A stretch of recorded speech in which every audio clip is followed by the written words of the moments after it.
All right, so hello everyone and welcome to the 10th Seds Online Student Webinar for today or for this season. And we are so excited to have every one of you join us today, and we appreciate you taking the time to join us from different parts of the world. Today we have an awesome group of speakers lined up who will be sharing their insights from different parts of the world. But before we proceed, we would like to thank our sponsors, the IAS, for making it possible to bring these webinars and other resources to you at no cost at all. So be sure to visit the Sets Online website and also check out some of the previous videos on Sets Online's YouTube channel. So today we have 4 speakers who will be speaking to the topic sedimentary systems in the energy transition. And for this session, each speaker would have 10 minutes for their presentation, followed by 5 minutes of questions. During the presentations, the chat will be closed, but then it will be open towards the end of each presentation, just so that you could type your questions in. We would request that you add your name and where you are asking the question from, just so that we could also follow up. And if you have follow-up questions later on as the session progresses, just feel free to type them in the chat, and we would just allocate it or send it to the speaker during the session. So just be sure to add the speaker's name to the question you are answering, and I'll read it out later as the webinar progresses to have them respond to you. So without further ado, I would like to invite our first speaker, Annelotte. Annelotte, if you could start sharing your screen. Okay, you can see it? Yeah, looking good. Thank you. Okay. Good afternoon. I'm Annelotte. I'm a PhD student from the University of Naples in Italy. And today I'm going to talk about the geothermal sedimentary system of the West Netherlands Basin and how its tectonic evolution influenced the deposition of its geothermal system. So the West Netherlands Basin is located over here, and it was formed in the framework of the North Sea Rift system during the Mesozoic, subsequently being inverted during the late Cretaceous. We're going to focus on the sediments from Mesozoic and Cenozoic ages, but we're mainly going to focus on the Newark formation, which is late Jurassic to early Cretaceous in age. And was deposited by a fluvial deposit, fluvial environment, and is the main geothermal target in the area. So for the study, I've used 2 seismic reflection 3D data sets and quite a lot of wells. And the entire study was done in Petrel. So I've mapped 9 reflectors, which you can see here on the right side, from which we derived 7 mega sequences, from which number 5 is our main geothermal target in the area. So how does this look like on seismic? So here we have a cross section, and on the top we find mega sequences 1 and 2, which are the Cenozoic sediments that are characterized by uplift. And then below we find chalks from the late Cretaceous, wherein we can find some growth geometries that are likely due to the basin inversion. And we don't find these growth geometries in the earlier Cretaceous deposits below, wherefore we have interpret megasequence 3 as a syn inversion deposit.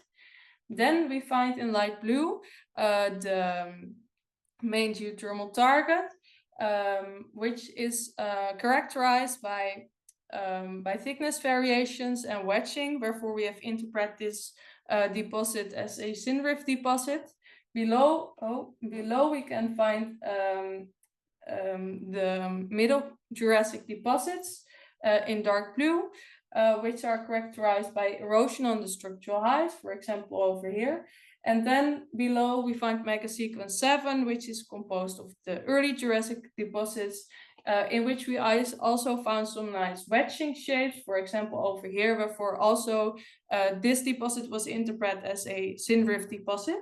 So let's look a bit closer to the synrift deposits. Here on the left side we have a thickness map of megasequence number 7, which is the early Jurassic rifting phase.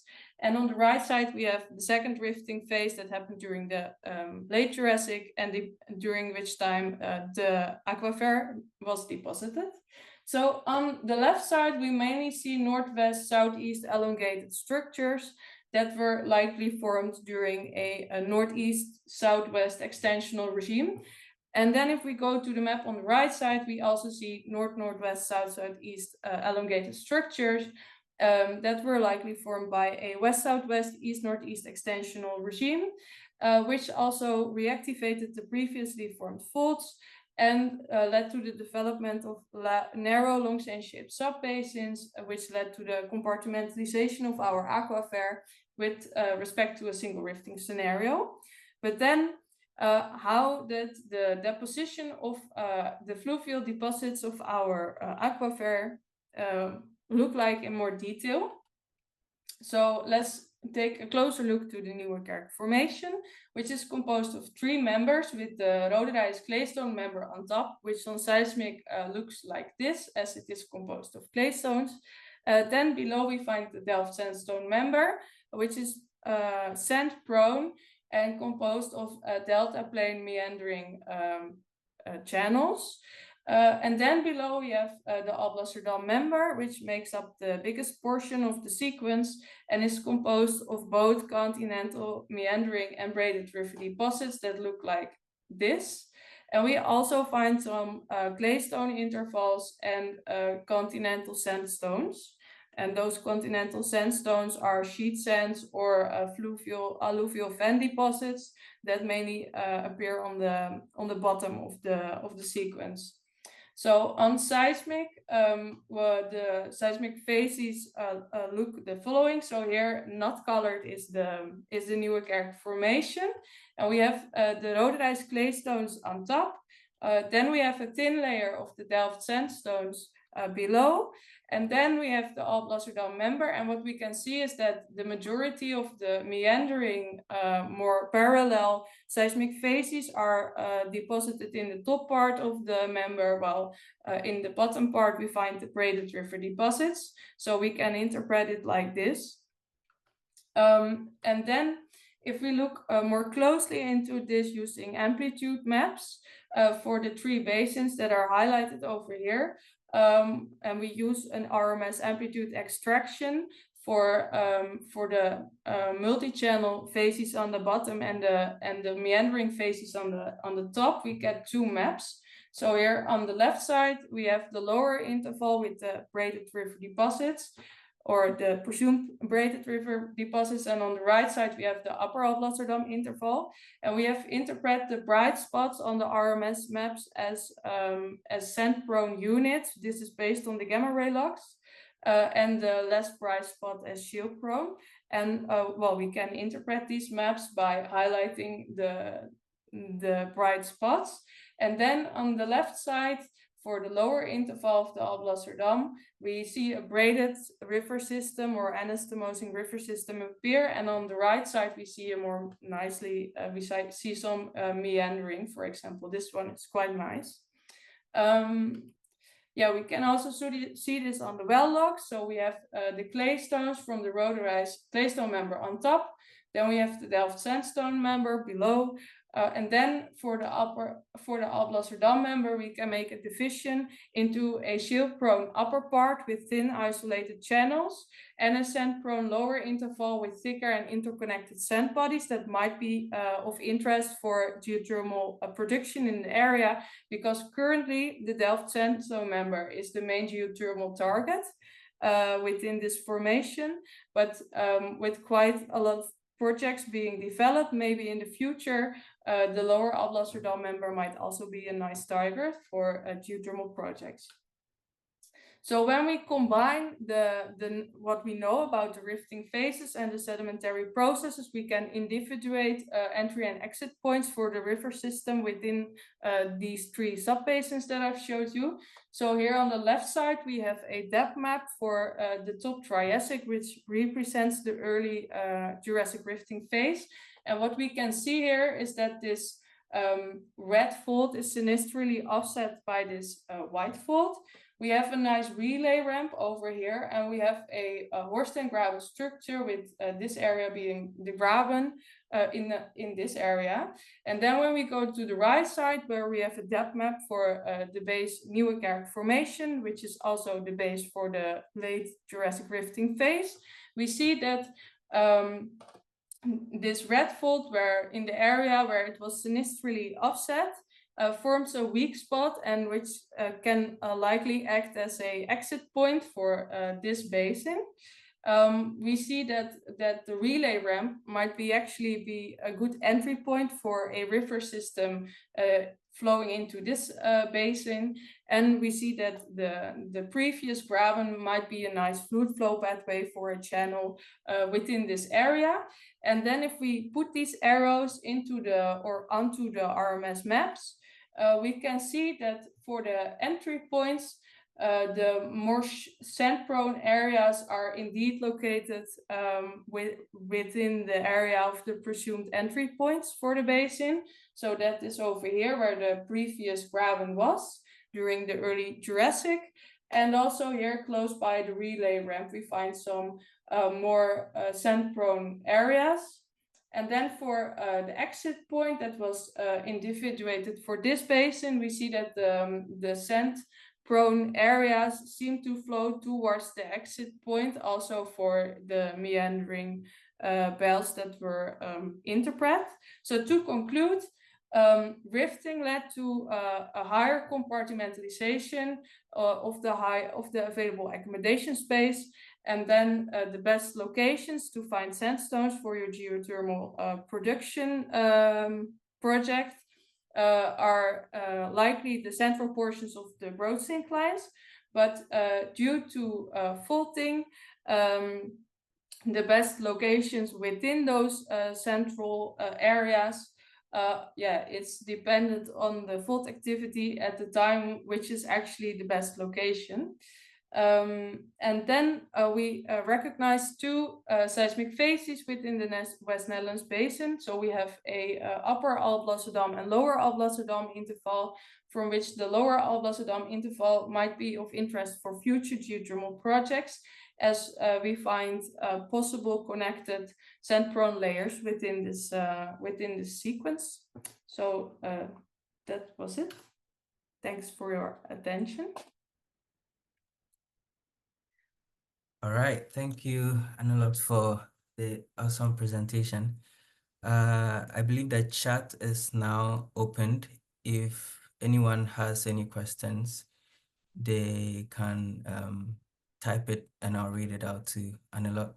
But in the meantime, Annelotte, so my question would be, are there any challenges if we would want to sort of plan a well in some of these fluvial reservoirs? What are some of the challenges we could actually envisage or we would have to plan for? Well, one of the main challenges in fluvial areas is that the reservoir is quite heterogeneous, so you need to know you need to be pretty sure where the sandstone is located in order to have less risks during the planning of your well system, so that the chance is higher that you have a good area with nice porosity and permeability for your aquifer to extract the hot water. Okay. And has there been any study on the permeability and porosity of some of these within the area, within the reservoir within the area? If there's been studies done on that? Yeah. I believe so. I did not look very closely into this. We mainly focused on the geological part. Okay. All right. And what will be the future aspect of this study, if you would, just curious. I'm just curious about how the next steps would be for you. For me, well, personally, I'm finishing my PhD, so Oh, okay. yeah. But if I would recommend second steps, it would, for example, be look at the cores that are there. There are a couple of cores, I believe. It would be interesting to look at the actual sediments and not only at the seismic scale. Okay. Okay. Yeah. All right. I'm not seeing any questions, but then if anyone has any question, you can just type it in the chat and just mention Annelotte's name, and I'll read it to her later in the presentation. So we'll just move on to our next presenter. Zidan, if you could start sharing your screen. Oh, there's a question. Hold on. Okay. Zidan, could you please hold on? I think there's a question for...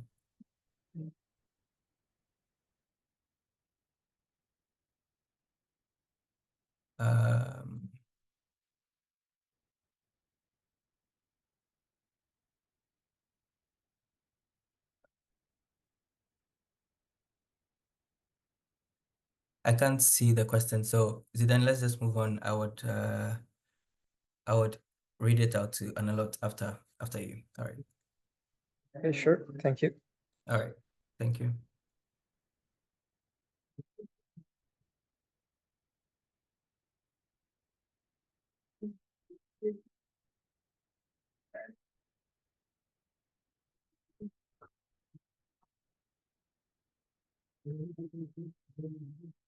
Okay, Good. so Yeah. I'll just go ahead. So thank you very much for being here for my presentation. I'll just talk to you about some aspects of the sedimentology and the petrophysical properties, and also some aspects of mobilization in a carbonate platform in the Middle Jurassic of the Charentes area in France. So to introduce the subject, I'll just start by stating the actual problem that sparked the interest for this work. So it's actually an unsatisfactory geothermal drilling in the area of Grigny. So we didn't find what we actually expected from the models. So this highlighted petrophysical and sedimentological heterogeneities, which made it very important to define the controlling factors from another field analog.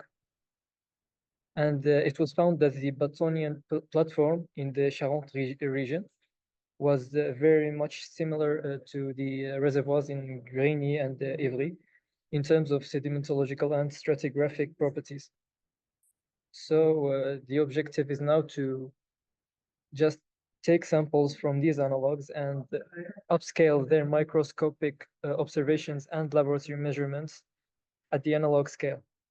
And an optimal finality would be to compare our models that we will obtain from this method to the production rates from the actual models that were used in the drilling and the actual values of production from the wells. Now to the geological context.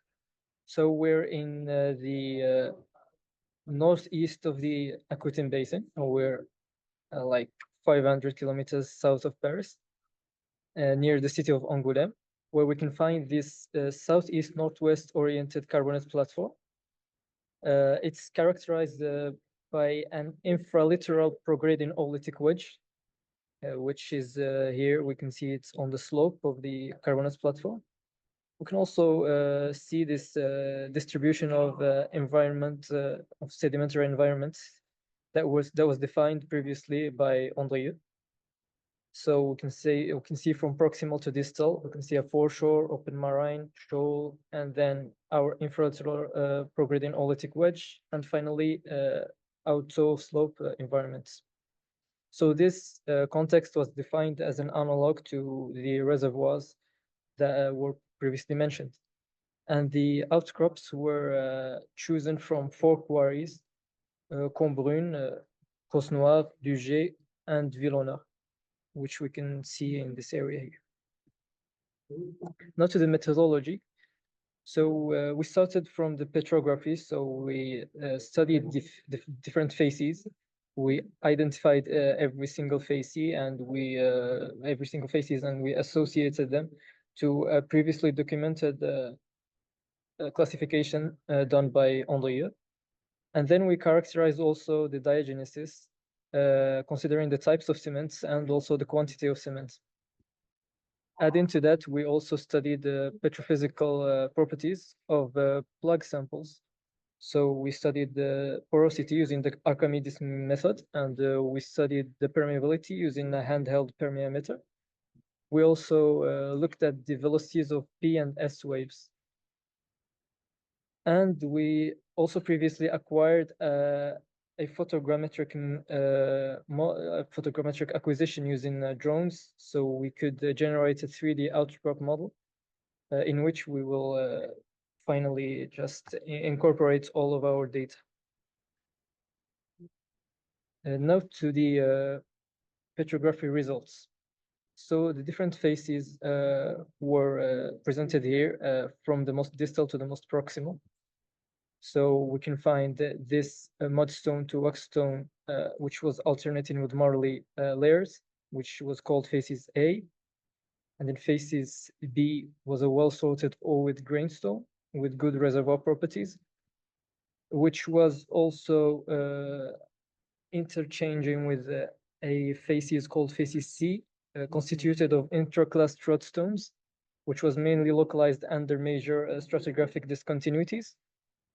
And then we can find in the shoal a well-sorted Ooidal grainstone, followed by an open marine environment where we can find poorly sorted oncoid to Ooidal grainstone to packstone. And finally, in the foreshore, poorly sorted intraclass trotstone to packstone. So now to the diagenesis. So in consideration of the diagenesis, we can see here in facies B, in the slope, some syntaxial cements and some microfractures, some dolomite molds here filled with microspar that were observed in facies E. Also in facies E, we can see some blocky cement from aerogenesis, some isopachus cement around oncoids. In facies D, we can also see some isopachus cements, some micritic fabrics, some microporosity. Also now in facies E, we can see some micrite, some meniscus type cements, which is a meniscus cement that's constituted of micrite instead of usually sparite, and some microfabrics as well. And here we can see also some dogtooth cement characteristic of a Vidal's diagenesis. Now to the petrophysical measurement results. We'll start from the permeability and its variation by facies.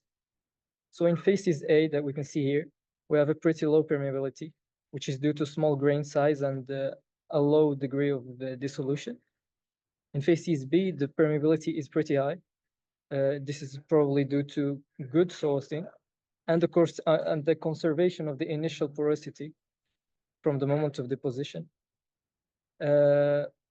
For facies C, we can see an average permeability lower than that of facies B, and it is probably due to poor sorting in combination with moderate cementation and dissolution. For facies D, the permeability is also average.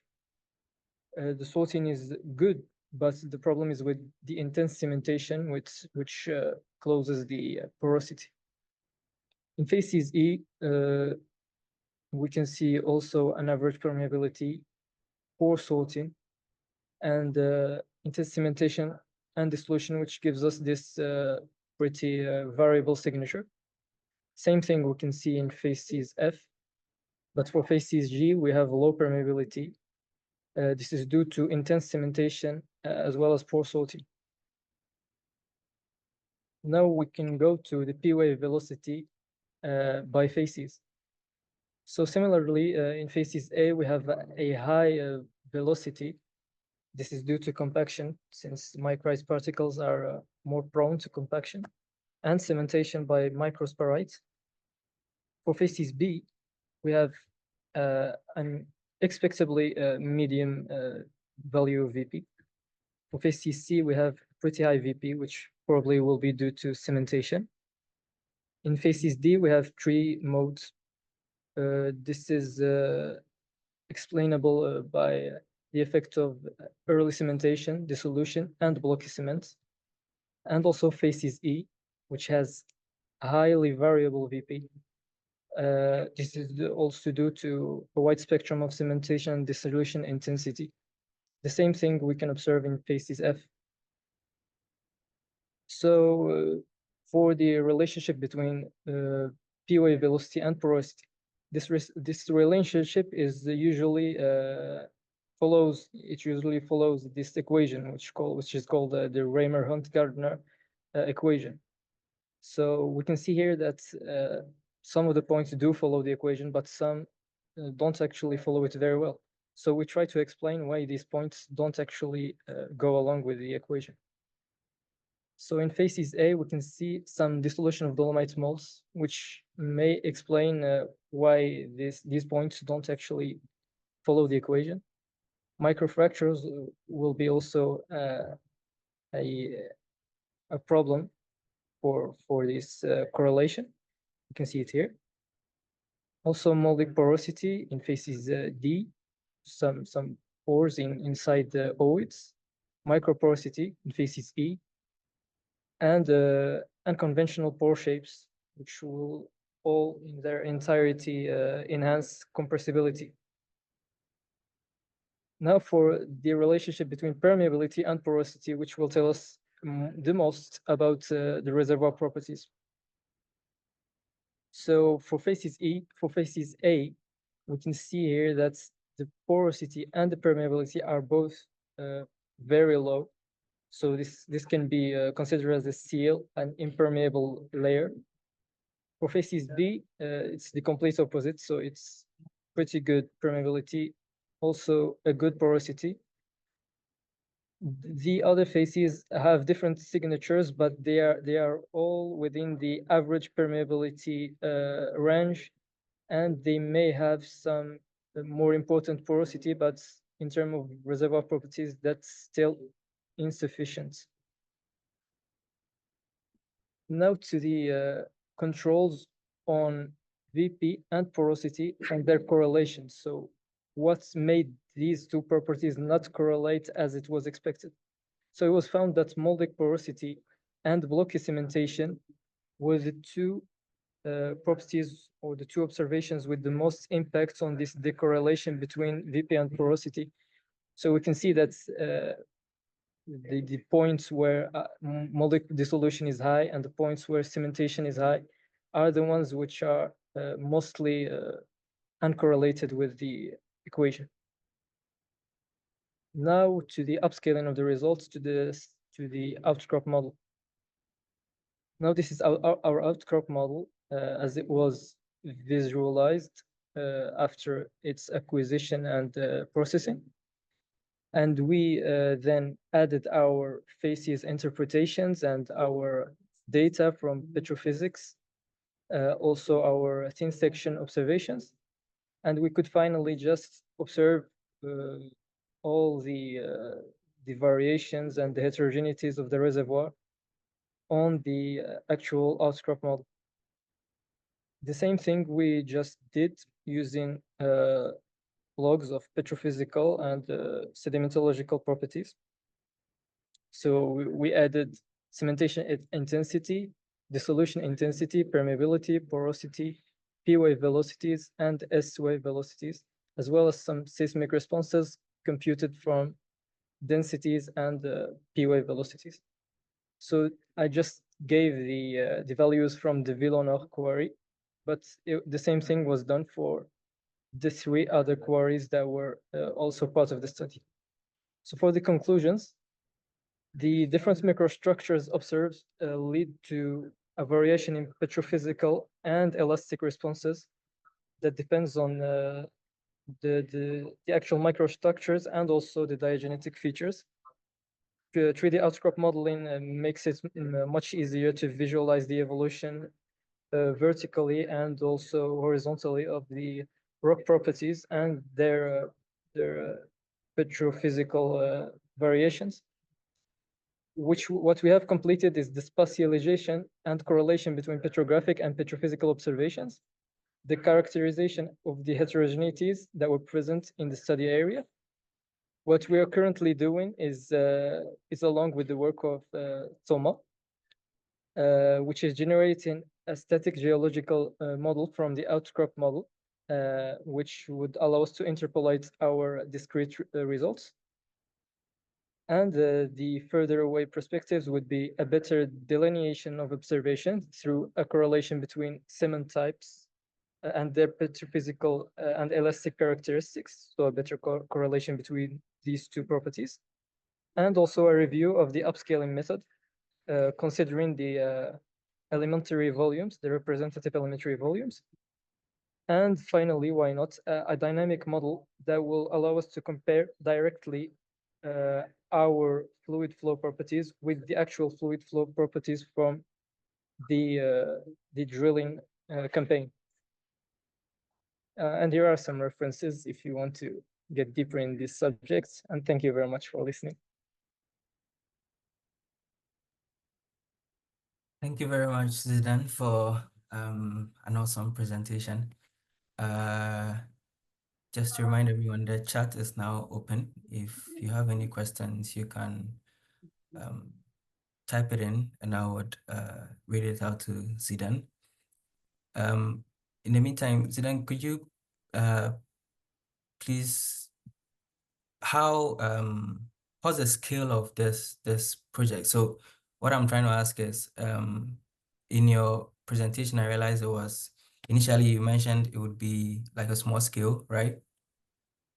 Yeah. So how scalable is the how can we? It's Yeah. actually, yeah, I understand. So yeah, so actually the procedure is multi-scale. So that's the idea behind the project, is to take our observations from the smallest scales of the microscope and then a small scale, but still bigger than the microscope, which is the plug scale, and then also incorporating observations from the field measures of petrophysical properties and acoustic properties, and taking all these data in consideration to for it to be represented on a larger outcrop model, and then from the outcrop model to a reservoir model, including all the heterogeneities in sedimentological and petrophysical properties, which can help us better define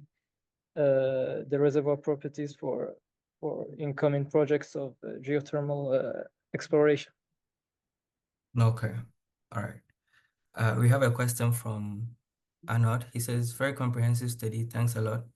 Do you think your study would benefit from performing some process-based modeling, such as 3D stratigraphic forward modeling, to help predict the distribution of facies and associated horopem? Can you please repeat the last So part of the the question? question is, do you think your study would benefit from performing some process-based modeling, such as 3D stratigraphic forward modeling, to help predict the distribution of facies and associated horopem? Yes, I think so. So if we incorporate our data, which was for the most part not actually sedimentological, I think that it can be used for forward modeling, so that we can finally just obtain our model from the measures from the petrophysical measures that we did in the laboratory. So I think that would be interesting, but it is yet to be done as part of this actual project. But that would be an interesting addition. Okay. I just have a quick last question. You mentioned sort of correlating these models with real outcrops or real world scenarios, do you have any thoughts on what could be the outcome of some of these? Like just the top of your head. Yes. So I think that the size of the layers was overestimated as part of the exploration that was done for the geothermal project. So they found much less permeable and porous reservoir that they were expecting. So I think that now I can clearly see that the size of the permeable layer is in meters, so a few meters, at most like 1 or 2 meters sometimes. So this if this was considered in the beginning, the outcome would have been different. So I think that the size is now much more precise, and that would really help with the conceptualization of the geothermal reservoir. Okay. We have a question from El Hassani. He mentioned, what's the relation between your work and the energy transition? Yes. So of course, as all of you know, geothermal energy is like something very important for the energy transition. It's one of the most effective sources of energy, and mostly for us geologists, it's one of the most important ways to participate in the efforts for energy transition. So now that we can help in the efforts for exploration, geology, for geothermal exploration, we are in fact helping for the energy transition and making it easier to acquire cleaner energy and lower the carbon emissions. So that's directly related to the energy transition, as you can see. All right.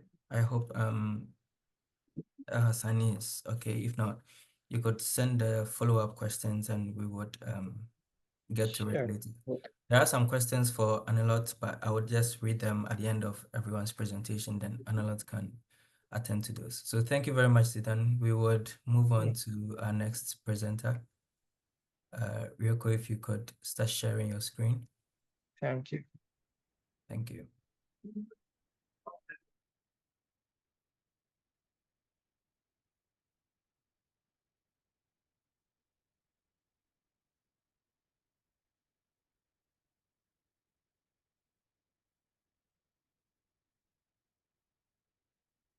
I think we've lost Rioko would be joining soon. So if Maria, you could go ahead to start your presentation and we will Sure. get to it. All right, thank you. Sure. Thank you. So just 1 second, I will share my screen. Can you see my screen now?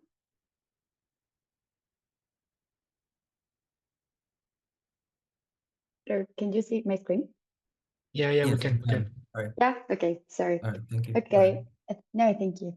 Hello, my name is Maria Isabel Vidal. I am a first year PhD student in the University of Trieste. And today I will present you this talk about the geological and geothermal characterization of the Alps-Apennines tectonic limit, some insights from the Tertiary Piedmont Basin in northwest Italy. So just for introducing a bit the problem or the reason why we are developing this project is the fact that the growing energy demand and the current energetic crisis has generated a renewed interest in alternative energetic incomes and has promoted implementation of national policies and international agreements such as the National Energy and Climate Plans.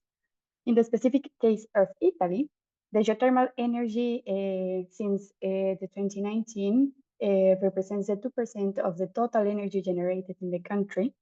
And most of this energy is produced, is produced in this Tuscany region, here colored in orange, where most of the geothermal fields and power plants are located. Anyhow, in this map, you can see on the right, there are other places. This map is built with shallow temperature distributions, and we can find many other places that are suitable for developing other geothermal projects in the country. So our contribution focuses specifically in this region in the northwestern portion of Italy, where you can see these red and yellow colors, which suggest that this region could be suitable to become a directly exploited geothermal system. Geologically, I wait because I don't know where I am. Okay. Geologically, this region lies in the middle point between the Alps and the Apennines. So the Alps is all this mountain range in the north, and the Apennines, this mountain range that crosses Italy, and it is inside of a geologic feature called the Tertiary Piedmont Basin. So the main objective or goal of my PhD is to perform a geological and geophysical characterization of this basin for evaluating its geothermal potential, and as a secondary main objective, building a model that relates the present-day geothermal conditions with the tectonic evolution of the area. So let's move a little bit closer. Let's give it a closer look. The geologic context of this basin is very complex, as it is dominated by the interaction of these two origins, the Alps and the Apennines. In this map to the left, in blue, you can see the outcropping rocks of the Alps, which are oceanic and continental rocks that underwent medium to high pressure and temperature metamorphism.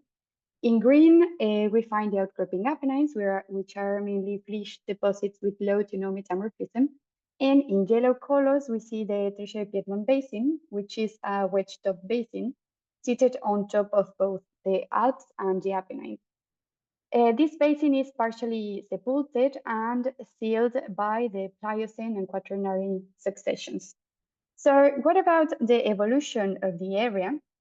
In this slide, I made a very simple synthesis of the main events that occurred in the area. And as we can see in the oldest part of the history of this region, the tectonics were fully governed by the latest phases of the Alpine tectonics. But since the Oligocene, we see the onset of the Apenninic origin.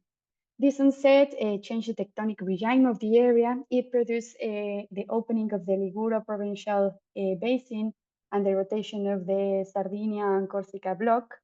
And simultaneously, this produced the first pulses of sedimentation in the Tertiary Piedmont Basin in very shallow and disconnected basins that were drowned, that follow a full journey of the basin. Then afterwards, the Apennine orogeny controls the full dynamic of the region, where further events also led to different rates and directions of sedimentation, and it also switched the main location of the depocenters of the Tertiary Piedmont Basin. So we have causes and effects that were shaping the actual structure of the basin. One very interesting consequence of such a complex history is the presence of the so-called three mojos in the region. Here in blue, we can see the European mojo, in green, we see the Adriatic mojo, and in pink, the Liguro-Tyrrhenian mojo. And this means that in this region, the mojo is actually discontinuous, and it also tends to be a bit shallow under the Ligurian Alps. For this reason, this deep arrangement could also lead to thermal anomalies inside of the area. Linking this history with the geothermal activity, we see in the slide in the left as a first point that the basin indeed shows higher temperatures in comparison with the surrounding in the first 1 to 3 kilometers. Also, we see relatively high surface heat flows, which locally can even reach 98 milliwatts per meter. In this map here, we also see in red points all the thermal springs that are present in the sedimentary cover, but also in the basement in the area. And finally, Amadori and Collapse have worked with thermochronology, and they have found that high paleogeothermal gradients and a thinned mantle could have occurred during the Oligocene times. Zooming a bit to the Aquitherme region, this is the place where we find most of hot springs and local high geothermal gradients. So I want you to see in this map that some of these geothermal gradients reach above 100 millikelvin per meter. And also all of these wells where the geothermal gradients have been measured do not share a very specific trends. This apparent dispersion suggests a fault-controlled hydrothermal circulation. On the other hand, in this graph to the right, we can see that we can find normal and higher geothermal gradients. Here in blue, we have the normal geothermal gradient calculated in the basin, and we can see that some of them have higher geothermal gradients. Also, we have some conductive and convective processes occurring in the first 100 meters. And finally, that the absolute temperatures are pretty high. They can reach up to 50 Celsius degrees in the first 100 meters. If we zoom, here to this white square in this region of Aquitherme, we get this very nice look. In this region, we have some of the hottest springs and water springs in the area. They have been used since Roman times. You can still go there and take some warm baths if you want to do some tourism in the region. And the hottest springs reach 70 Celsius degrees, 60 Celsius degrees, but again, the temperatures are very varying even in small distances. So this system, we have many research has been done to understand this geothermal system. It has been characterized very well in the last 50 years, but there are many questions that are still open. For example, we don't fully understand which unit is the reservoir, or at which depth does the fluids reach the top of the reservoir. Are the current or past mantle anomalies the heating mechanism in the area? So for this reason, we have defined a methodology that includes building the geologic model of the basin, but specifically linking all the outcrop observations with the subsurface data. Then to decipher the thermal structure of the basin using both the paleo temperatures and also the present geothermal activity in the area. And in third place, obtaining the thermophysical parameters of both basement and sedimentary cover, so that we can understand how actually the heat is moving inside of the region. All the results of these three first phases of work will be included in a 2D or 3D model to reconstruct the geologic and geothermal evolution of the area. We will use the Themis flow model. And afterwards, we will calculate the actual geothermal potential of the area, trying to specify which sites are the best for trying to go further with geothermal projects. So I think I still have maybe a few minutes. So I would just like to highlight some of the things I have been working in this first 9 months, which is basically building the geologic model of the basin. Again, I would really like to highlight that what we are trying to do is to link the outcrop observations with the subsurface.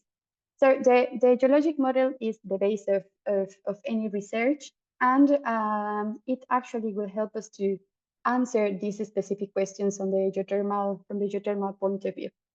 As I mentioned before, all the tectonics, all the dynamics of this region shape the present architecture of the TPB, basically through two different things. First, through setting specific structural regimes along the evolution of the basin, which also produced different faults with different orientations that produced different amounts of fracturing in the rocks. And it also produced, secondly, complex sedimentation patterns, which are highly variable laterally and also vertically. If we give a little look to what we see in the outcrops, we could start with with the basement. As I said, well, most of the information that we have got or that we have studied has been on the alpine basement because it has previously studied by other researchers as the possible reservoir of the area. As you can see in the pictures to the right, it is highly affected by brittle deformation. There are many, many fractures, but many of them are filled. Many of them are filled with veins or with alteration minerals. So we haven't truly found a fault system that allows the water to flow effectively inside of the basement. So we still need to test these basement rocks as a possible reservoir. On the other hand, for example, for the sedimentary cover, we see that there are many variations. Here we see conglomerates, then more dominated successions, then alternations of silts and sandstones. And this gives to all of these different rocks a different role in the geothermal system. Here I'm just showing two of the different units. These are the ones that are lying on top of the basement, and these are more the Miocenic turbidite systems. And also studying the architecture of the sediment from the sedimentary point of view will allow us to calculate the maximal boreal temperature, and with that test the possible heat mechanisms that could lead to heat anomalies in the area. Finally, we have some data of the underground. We have some seismic lines. Some of them have been interpreted for the area. And we want to we want to see the variations on the sediments in a 3D basin, again, by linking the observations and the variations we see in the surface with the structures, the primary and secondary structures we see in the subsurface. So I don't have much more time, and I'm closing very sharp because, well, stay tuned. We still need to get some more results, so I will be working on it, and I hope to have a little bit more things to share next year. So thank you very much. Thank you very much, Maria. If anyone has any questions, kindly put it in the chat and I'll read it. So just a quick one, Maria. How does the flow between the metamorphic basement and the sandstone affect the efficiency of the transfer of heat between the two? Well, there are many points to think about, in my opinion. First, the thermal parameters of both the sedimentary rocks and the basement rocks are very different. So the conduction in both is different. And we have been discussing how effectively could the water flow in both. We are actually in a strong debate because on one hand, the basement is impermeable without the fracturing. So this means that if we have a very low amount of fractures, we could produce some flow. How fast the flow can be, it depends on the aperture of the fractures, on the intensity of the fractures, on the connectivity of the fractures. On the other hand, in the sedimentary cover, we have, for example, as possible reservoir rocks, some conglomerates and some sandy conglomerates. Those might have permeability from the sedimentary point of view, so like primary permeability, and some permeability from the fracturing. So on one hand, we could have more efficiency in the flow in the sedimentary cover, but maybe if it's too efficient, we don't have enough time to heat the water that could be hosted in the sedimentary cover.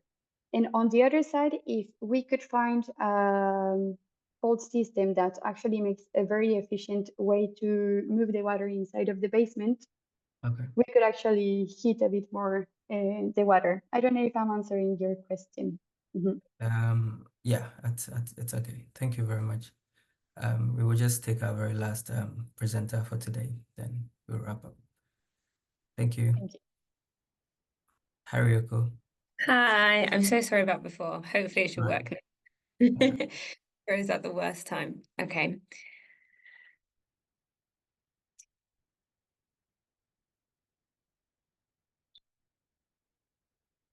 Okay, hopefully you guys can see everything okay. Yes, thank you. Okay, cool. Oh, let's go back. Okay, so hi everyone. My name is Rioko Moscardini. I'm a PhD student at the University College Dublin in Ireland. And today I'm going to be talking to you about the first sort of section of my work. So looking at the heterogeneity in the Triassic Sherwood Sandstone, specifically in the Larne Basin. So just a bit of context, the Sherwood Sandstone Group is a deposit in the lower Triassic. And here on the map, it just shows the limit of the Sherwood Sandstone across Britain and Ireland. So as you can see, there's quite a lot of reservoirs in the Irish Sea and also onshore UK too. And then the highlighted sections are the outcrops. And then the little bubbles here are showing areas where there are currently geostorage applications being explored. So for geothermal, carbon capture, and gas storage. So I guess, one thing that you might be thinking is, why do we need to investigate if we already know that this reservoir is proven to be good for storage applications and opportunities? But the one thing that the Sherwood Sandstone Group is known for is being extremely heterogeneous, which can obviously cause problems with baffles and barriers to flow and causes impermeability. And this is something that we need to establish if we're going to be moving forward in these sort of applications in geothermal, specifically in Northern Ireland. So just a bit more context here, we have the stratigraphy. So in the bottom, we have the Sherwood Sandstone Group in the lower Triassic, and then this is capped by the Mersey Mudstone Group, and then the Penarth Group lies right on the top. And in the middle here, we have a map showing the Sherwood Sandstone Group with the maximum estimated temperatures to the top of the Sherwood Sandstone. So three sort of key questions that we're sort of exploring when we're sort of looking at this heterogeneity in the Larne Basin, is what are the changes to porosity and permeability, and where do they exist vertically within the Sherwood Sandstone Group? And what's the sort of main cause in the heterogeneity? Is it depositional? Is it diagenetic? And therefore, what are these implications for geothermal? So one of our main goals for this was to start by choosing or looking at the lithofasces. So constructing a lithofasce scheme to sort of understand the makeup and the composition of the Sherwood Sandstone Group. So to do that, we chose a few wells and some outcrops. So this purple blob here, that's the Kill Root borehole, and that's the main borehole for this study. And we chose that one because it's the only borehole in the entirety of Northern Ireland that covers the entire Sherwood Sandstone Group. So when we're trying to find, the different lithofasces which are seen all throughout the Sherwood Sandstone, it's the best place to probably start. And then we've built in Woodburn, which is the blue, and Animal, which is the pink, boreholes too into this project, just to sort of widen the study, see how it's changing naturally, and also to pull in some data that Kill Root was missing due to drilling issues. And then we also explored some nearby outcrops too, to just sort of facilitate the study and to sort of see the rocks at outcrop. So how does the Triassic reservoir quality change across Northern Ireland? So if we look at Kill Root here on the right first, because this is the main study area that we're looking at, if we look at the gamma ray, one pattern we can see is as we're moving down, so we're going deeper down the Kill Root borehole, we see that the sort of gamma ray signals sort of start to spike a bit more, specifically at this bottom towards like 650, 700 meters, compared to this upper Sherwood Sandstone, which we see a lot more of a cleaner, quartz-richer sandstone collection. I'm going to move on from the fasces column for now because we'll discuss it in a couple of slides. But this grey track here, this shows the friability. And what we can see is the friability is nearly exclusive to the upper Sherwood Sandstone, and there's no friable sections as we go deeper down.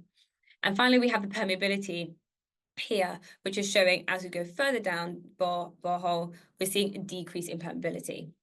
Now, unfortunately, the density data couldn't be collected for Kill Root, so what we've decided to do is look at a nearby borehole, which is Woodburn Forest. It's only 4 kilometers northwest, and we're going to look at the density data for porosity, just as a little gauge. And the highlighted blue sections here, we've done that to sort of highlight the sections which had greater than 16% porosity. So what we can see is as we move down the track, if I try to get my pointer on, as we move down, we can see that that blue section is decreasing, and that's telling us that the porosity is also decreasing with depth. And we're assuming this trend is the same in Kill Root. And then Annelotte is also showing the same trend with the density, but in the top section here, we can see if we look going across, the Sherwood Sandstone is actually also thinning laterally towards the west. And the geothermal gradient here is 21.3. So let's look at the facies that I sort of split it all up into, looking at the outcrop and the borehole. So we have the clear cross-stratified sandstones at the meter scale. So this is like the fine to medium grained, very, very clean, rare intervals of mud. And the cross-stratifications were between a meter to decimeter scale. So they were quite high, you know, interpreted as high energy sort of fluvial channels stacked in bars.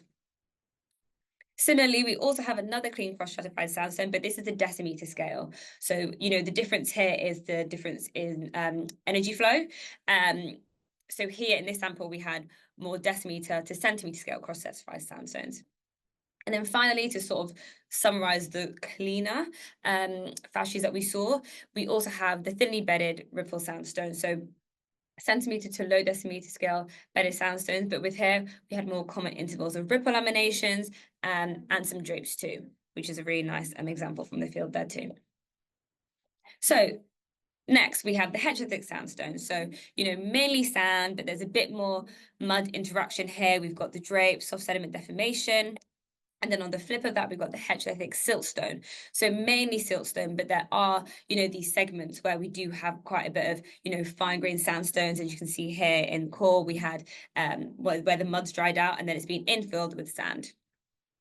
And then finally, we have the pebble granular sandstone. So this is interpreted as, you know, at the channel base or the channel lag. You can see it's quite cemented and, of course, has the mud class and soft sediment deformation there too.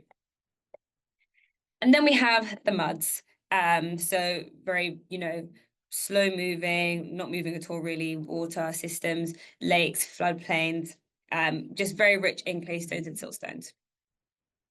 Now, interestingly, in one of the outcrops, we actually saw some evidence for aeolian. So in all the other examples I've shown so far, they were all related to fluvial deposits.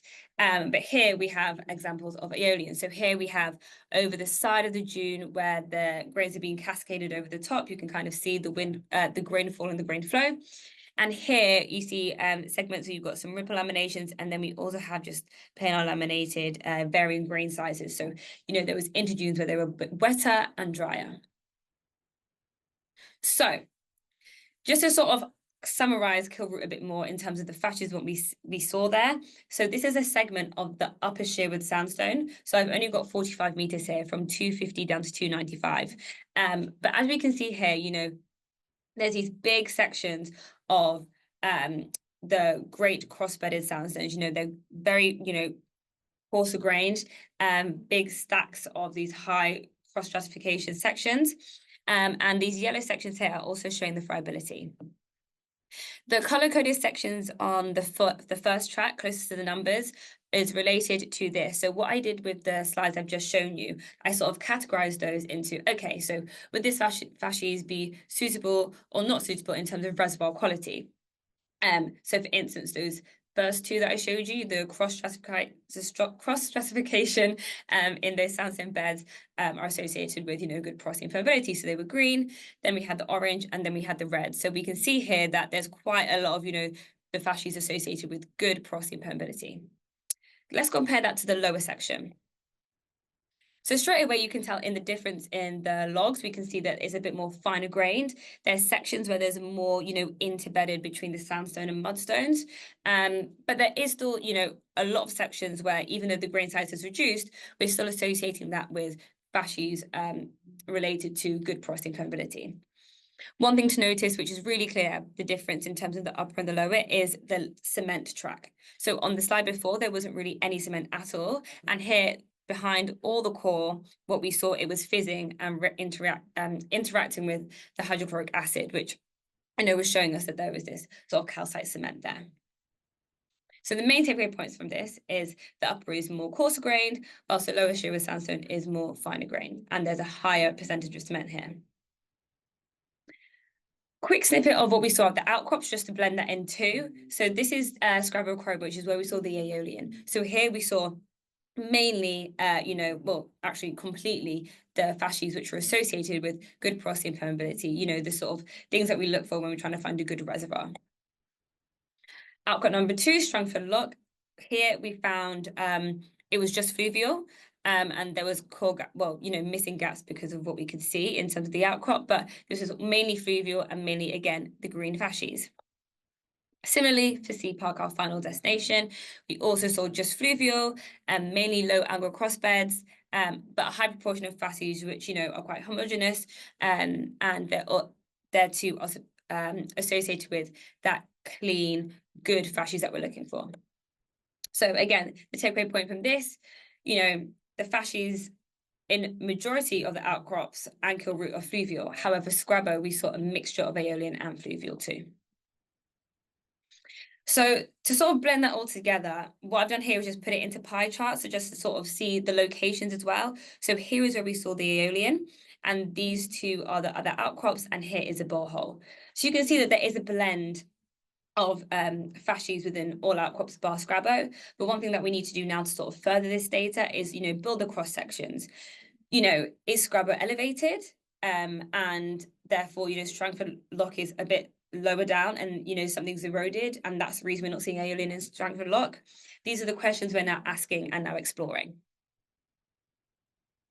And just to sort of put it into perspective, looking back at the wireline logs, looking at the gamma ray and how it increases in the silty structures towards the bottom, how the permeability reduces as we go down borehole, and also how the friability is exclusive to the upper, you'd think that we have, the more red, orange fascies down here. And then as we move up, we move into more the green fascies, or what we're classing as, the green good fascies. But that's not what we're seeing at all. We're seeing quite a blend, quite a mixture. It's not just exclusive to the lower Sherwood section. And just to sort of highlight the permeabilities a bit more in detail, because it's kind of hard in the little dots. But you can see here in the upper section, the green fascies, the fascies associated with good porosity permeability is very high. We did have an anomalous reading in the channel base in the pebular granular sandstone. But we're seeing even in the bottom section in the lower Sherwood sandstone group that we are still seeing this trend. So we can kind of establish that there's a bigger control, or maybe not a bigger control, but there's something else facilitating this change in fascies and this change in heterogeneity. If it's not fascies related, what's causing this heterogeneity and decrease in permeability and porosity with depth? So one thing that we're looking at is the mean grain size, so how that changes down with depth. And we can see that the fascies does actually play quite a control on the grain size, but we can also see that as we go down bore, we do see a decrease in grain size also.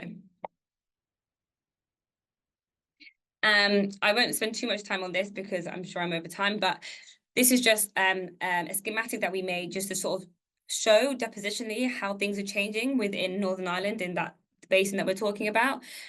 So we've got the more wetter environments down in the lower Sherwood sandstone group, and as we move into the upper Sherwood sandstone group, it's being exposed to more aridity, and that's where we have the introduction of the dunes. But I don't want this to sound like it was just wet and then dry. It was cyclic. So there was a general movement to a more arid state, but there was periods of dry and wet in the lower Sherwood also.